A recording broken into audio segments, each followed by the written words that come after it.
The Protectors of the Wood Adventure Series.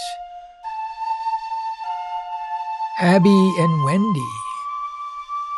Episode number 162. The Journey to Wendy's House.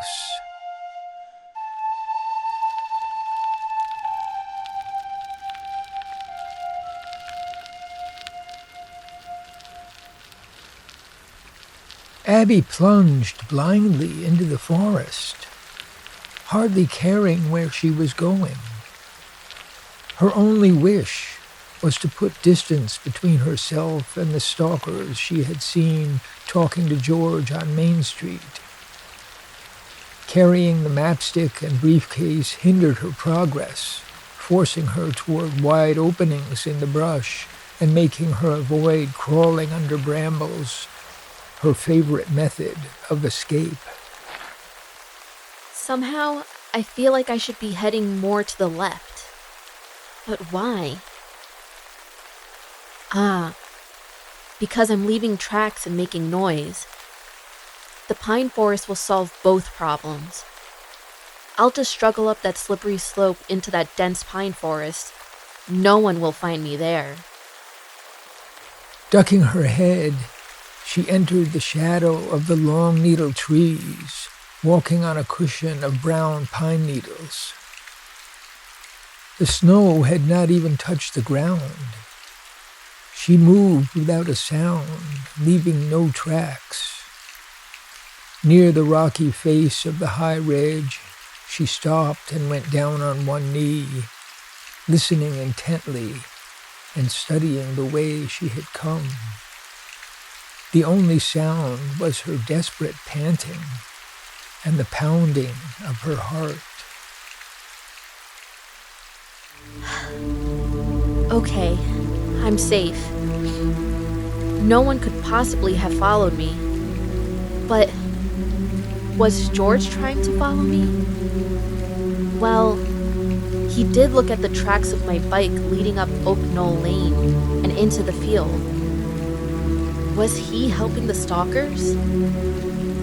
They did arrive in a car and spoke to him. And yet, after George saw my tracks, he jogged on for a minute or two.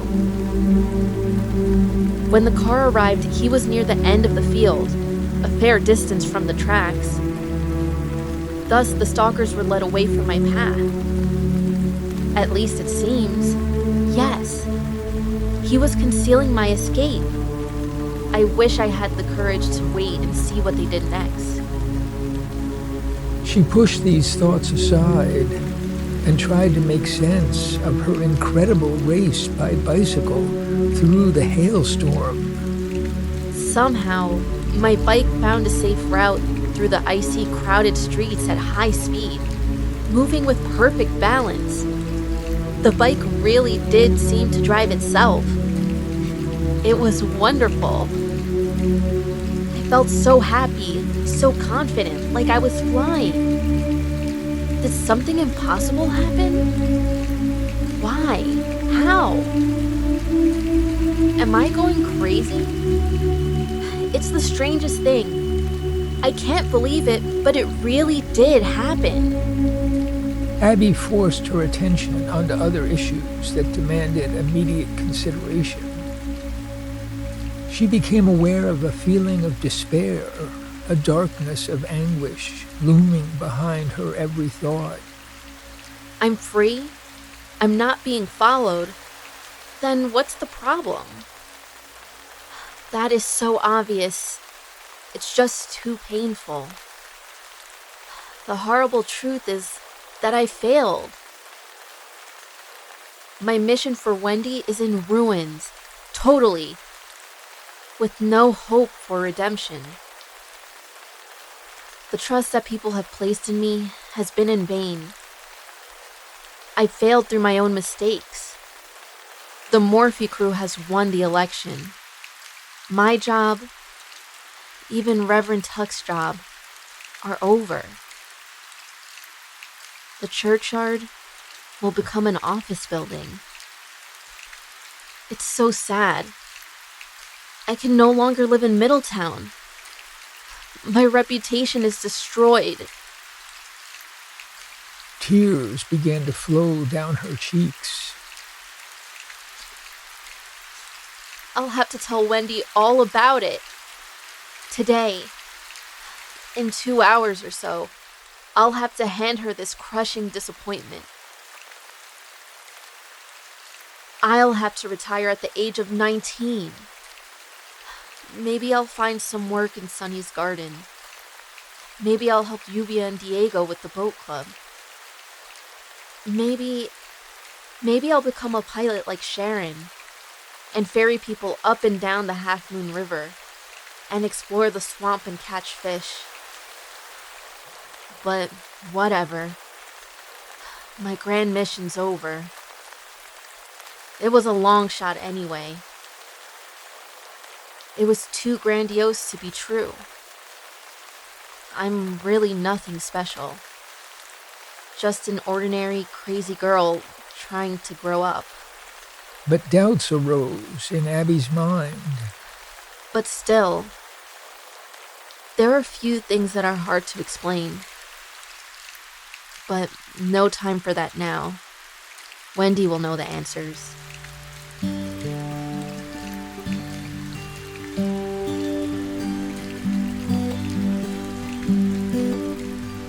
I've come a long way from my home in the sky, because I love this world with all of my might. So make it the best it can possibly be. That's my gift to you and your gift to me.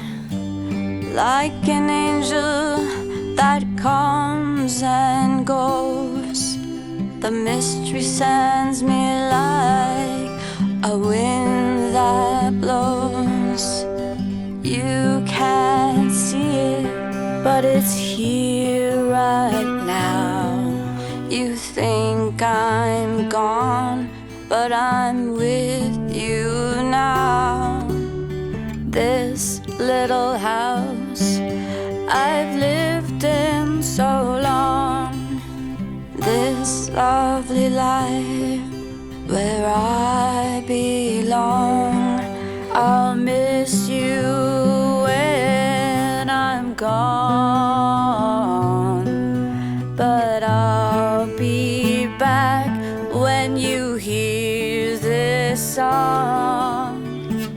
My work here is over now, but it all begins again somehow. I'm sad to see the time go by, but I'll be here again when I hear you cry.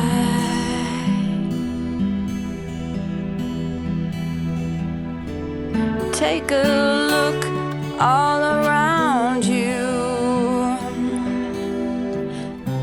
Take a look all inside you. Take a look at all the love you see. Will live on forever. It will always be. We live in love and wonder why every little thing must live and die. But the spark that's in you goes on and on. Wherever it is where you belong.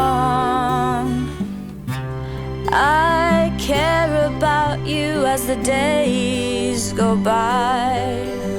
The spark that's in you will never die.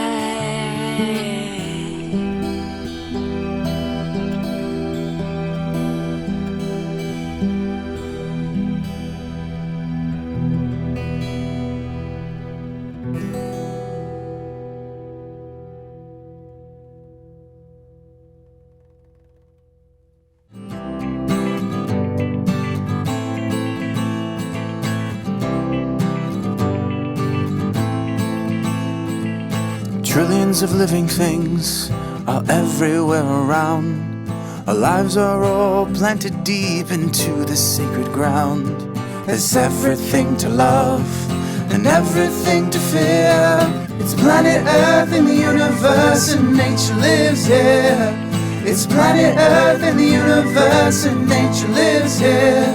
It's planet Earth in the universe and nature lives here. It's planet Earth in the universe and nature lives here. And nature lives here.